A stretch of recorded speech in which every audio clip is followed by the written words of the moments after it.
Bonjour, je m'appelle Julia, j'ai 25 ans. Je suis étudiante en théâtre. Ce qui m'a amenée à faire de la sophrologie, j'en avais déjà entendu parler. C'est vrai que ça peut être quelque chose de vachement intéressant, notamment pour la gestion du stress, tout ça, parce que je suis quelqu'un d'un peu hyperactive, stressée par la vie de tous les jours, tout ça. Donc je me suis dit que ça pouvait être un bon moyen, sans forcément aller voir un psy, tout ça. On allait essayer la médecine un peu douce, quoi, voilà. Je me suis dit, pourquoi pas, je pense que ça peut me faire du bien. Au début, j'avais vachement du mal à me mettre dedans parce que ça cogitait, parce que je savais pas trop à quoi m'attendre. Après, au fur et à mesure des séances, en fait, j'arrivais à me mettre tout de suite dedans et c'était beaucoup plus simple aussi. Enfin, moi, j'ai vraiment vu l'évolution, en fait, au fur et à mesure. Et ce qui est vachement chouette, c'est que comme on a les enregistrements audio, on peut, en fait, le faire chez soi.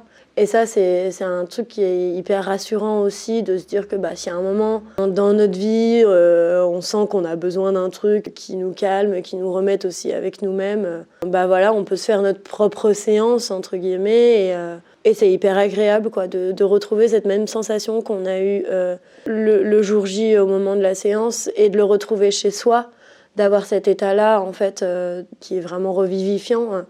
C'est très agréable. Donc de façon générale, j'essaye de faire 1 à 2 séances par semaine chez moi, en plus de la séance hebdomadaire. Et ça m'a fait vraiment du bien, j'ai senti des trucs qui bougeaient. Ça m'a surpris à des moments parce que voilà, le corps il est ce qu'il est, et puis qu'il enregistre plein de trucs, et puis que du coup à un moment quand ça lâche, ça lâche. Mais du coup, après, ça met en état de conscience de son corps qui, pour moi, m'a permis d'avoir des réponses, en fait. En tout cas, de comprendre vraiment ce qui m'arrivait, de comprendre comment je pouvais gérer tout ça, toutes les émotions, par quoi ça passait dans le corps et ce dont j'avais besoin. Du coup, je ressors de ces séances riche de tout ce que j'ai vécu, avec vraiment un outil concret sur lequel je peux m'appuyer.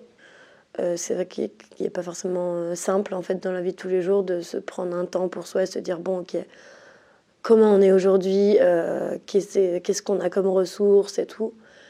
Et puis du coup, j'aurai des trucs suivant mon humeur, si j'ai besoin d'avoir un truc qui plutôt me calme ou plutôt qui me revivifie, qui me donne de l'énergie. Il y a beaucoup de choses, en fait, dans la sophrologie qui peuvent m'aider au quotidien. Donc si aussi on a envie d'avancer, faut être quand même assez assidu là-dessus. Mais je vais rester dans ce move-là de prendre soin de moi et de prendre soin de mon corps, de l'esprit, tout ça. Merci, et n'hésitez pas à venir, c'est super. Faites-vous du bien.